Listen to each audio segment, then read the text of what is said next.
আসসালামু আলাইকুম রহমতুল্লাহ বরকাতুহ। ওয়ালাইকুম আসসালাম রহমতুল্লাহ। ওয়ালাইকুম আসসালাম রাহমাতুল্লাহ। কেমন আছেন ভাই?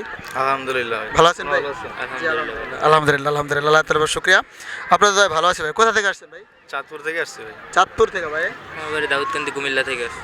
এখানে কি দাউদকান্দি থেকে আসছেন না এইদিকে আশেপাশে থাকা হয়? এখানে আশেপাশে থাকা হয়। ও আচ্ছা, ওকে। যাক, ভাইদেরকে ইসলামিক 3টে প্রশ্ন করবো, ঠিক আছে ভাই? অবশ্যই আপনাদেরকে অপশন দিব যদি চান, আর যদি অপশন না চান তাহলে তো আলহামদুলিল্লাহ, ঠিক আছে ভাই? ইনশাল্লাহ জি ইনশাল্লাহ। ইনশাল্লাহ, ওকে। ভাইদের জন্য প্রথম প্রশ্ন, রাসূল সাল্লাল্লাহু আলাইহি সাল্লাম মিরাজে যাওয়ার সময় পঞ্চম আকাশে কোন নবীর সাথে সাক্ষাৎ হয়েছিলেন? আমাদের নবী হযরত সাল্লাল্লাহু আলাইহি সাল্লাম মিরাজে যখন যান তখন পঞ্চম আকাশে কোন নবীর সাথে সাক্ষাৎ হয়েছিল? অপশন হচ্ছে হযরতে হারুন আলাইহিস সালাতু সালাম, আর হচ্ছে হযরত মুসা আলাইহিস সালাম। হযরত মুসা আলাইহিস সালাম। মুসা আলাইহিস সালাম। মুসা আলাইহিস সালাম, একটু চিন্তা করেন। হারুন আলাইহিস সালাম, হযরত মুসা আলাইহিস সালাম। অপশন কিন্তু দুইটা। মুসা আলাইহিস সালাম। মুসা আলাইহিস সালাম, ভাই মুসা আলাইহিস সালাম। প্রিয় দর্শক শ্রোতা, আপনারা দেখতে পাচ্ছেন ভাইদের প্রশ্নের উত্তরটি হয় নাই। আপনারা কমেন্ট বক্সে এসে আমাদের অবশ্যই প্রশ্নের উত্তরটি সঠিকভাবে দিয়ে যাবেন। ভাইদের জন্য দ্বিতীয় প্রশ্ন, কোন নবীর নাম পবিত্র কোরআনে সবচেয়ে বেশিবার উল্লেখ করা হয়েছে? হযরত মুহাম্মদ সাল্লাল্লাহু আলাইহি সাল্লাম। হযরত মুহাম্মদ সাল্লাল্লাহু আলাইহি সাল্লাম। জি। একটু চিন্তা করে দেখেন।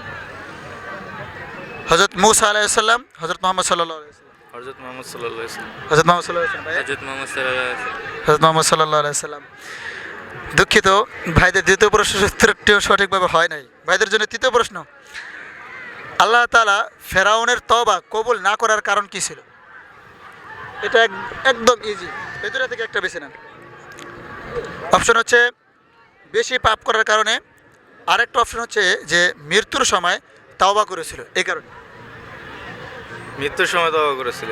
ভাই জি, মৃত্যুর সময় তওবা করেছিল। আগে যেটা বলছেন ওইটাও ঠিক আছে, তিনি শিরক করতেন। হ্যাঁ, কিন্তু এখানে অপশন যেহেতু দিছি তা আপনারা সঠিক উত্তর দিয়েছেন মাশাআল্লাহ, যে মৃত্যুর সময় উনি তওবা করেছিলেন। এই জন্য আল্লাহ তাআলা তার তওবা কি করেন নাই? কবুল করেন নাই। প্রিয় দর্শক শ্রোতা, মাশাআল্লাহ, এই যে লাস্টের প্রশ্নটা পালেন, কেমন লাগছে ভাই? আলহামদুলিল্লাহ, অনেক ভালো। অনেক ভালো লাগছে। আপনারা কিন্তু ফার্স্টে যেটা বলছেন ওটাও ঠিক আছে, যে উনি শিরক করতেন এই জন্য আল্লাহ তাআলা ওনার তওবা কবুল করেন নাই, ওইটাও ঠিক আছে। কিন্তু মূলত আল্লাহ তাআলা কেন কবুল করেন নাই? তিনি মৃত্যুর সময় তওবা করছিলেন। একেবারে মৃত্যুর সময় চলে আসছিলেন, ঘনিয়ে আসছিলেন, আল্লাহ তাআলার কাছ থেকে তওবার দরজা বন্ধ হয়ে গেছিলেন, এই জন্য কবুল করেন। মাশাআল্লাহ। প্রিয় দর্শক শ্রোতা, আপনারা দেখতে পাচ্ছেন ভাইদের তৃতীয় প্রশ্ন উত্তর সঠিক হয়েছেন। কেমন লাগলো ভাই? আলহামদুলিল্লাহ, ভালো লাগছে? আলহামদুলিল্লাহ।